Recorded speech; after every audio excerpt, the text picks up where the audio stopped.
কাইলৈ হৈছে মামী ছোৱালীজনীৰ বিয়া, সেইবাবে আমি আপা ছোৱালী দুজনী আৰু মই ভণ্টি মিলি মেহেন্দি ল'লোঁ।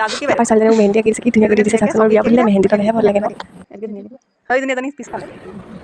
আৰু এইখন হৈছে মোৰ হাতখন, দেখিছেনে বাৰু কি ধুনীয়াকৈ মেহেন্দি আঁকি দিছে। আৰু এইখন হৈছে মোৰ পাছদিনা হাতখন, কালাৰটো ধুনীয়াকৈ লাগিছে।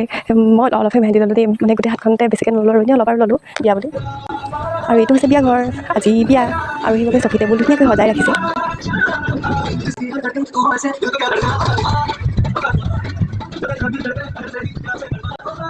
আৰু এয়া মই বিয়াৰ কাৰণে সাজি কাচি ওলাই ল'লোঁ।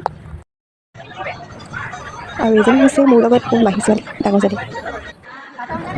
দৰা কইনা আহি পাবৰ হৈছে, আৰু সেইবাবে গাঁৱৰ সকলো গোপিনী আৰু মহিলাসকলে এনেকৈ দৰা কইনাক ভৰি থোৱাবৰ কাৰণে সাজু হৈ আছে। ইয়াত দেখিছেনে বাৰু ৰৈ আছে, সকলো এনেকৈ গোট খাই আছে, আৰু ময়ো লগতে আছোঁ। এই দৰা কইনা আহি পালেহি, আৰু মোৰ সৰু মামী ছোৱালীজনী ভণ্টিয়ে এনেকৈ ভনীয়েকক ভৰি আৰু বাইকক ভৰি ধুৱাইছে, ভৰি ধোৱা নিয়ম কৰিছে।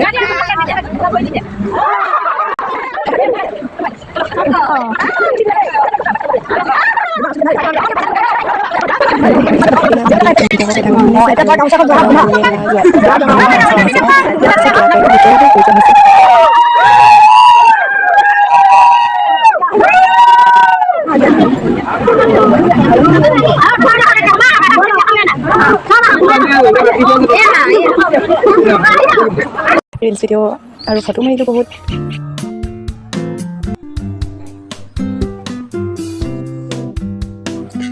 আৰু এয়া হৈছে দৰা কইনা, আৰু শেষৰখিনি ভিডিঅ' কৰিবলৈ নহ'ল। ভিডিঅ'টো ইমানেই আছিল, বাই বাই।